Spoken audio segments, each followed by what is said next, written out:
nawala experience. Guys, comment nyo lang pag nawala na rin kayo katulad ko ha. Alam nyo kung saan ako nawala? Dito sa mall na to. Yung mall kasi na yun ay napakalawak. Tapos, pinuno pa yun ng mga tao. Alam nyo, sino kayang hindi mawawala sa dami ng tao dun dahil punong-puno talaga ng tao ang mall na yun. Ito na nga ang kwento. Kasi yung kuya ko sa mall, manonood siya ng movie. Siyempre, bata pa ako nun.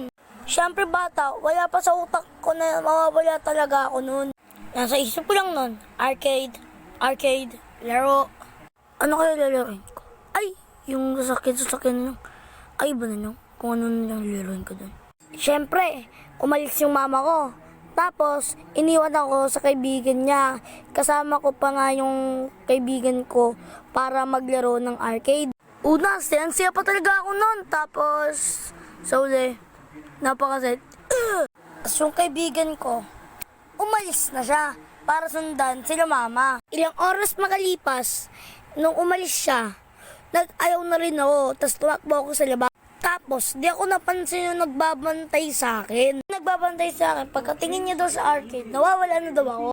Hay nako, kulit-kulit mo talaga. Sino ka ba bro? Nung nagbabantay sa akin, pumunta siya kay mama. Pagkapunta ko doon sa may sinihan, nagtingin-tingin muna ako kung nandun ba sila mama. Pagkita ko, wala naman. Umiyak na ako kasi di ko na talaga makita na sila mama. Tapos may biglaan na lang bumuhat sa akin. Tapos sinabi niya kung sino daw magulang ko, kung bakit doon nangyari sa akin. Kasi umiyak na talaga ako noon. Siguro nasa isip ng nagbolsan, sino ba tong bato? Napakapangit. Tapos may nakakilala sa akin na pinsan ko pala.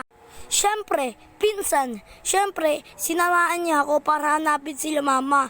Tapos, nakita ko na sila mama. So, hanggang dito na lang guys. Paalam! Subscribe!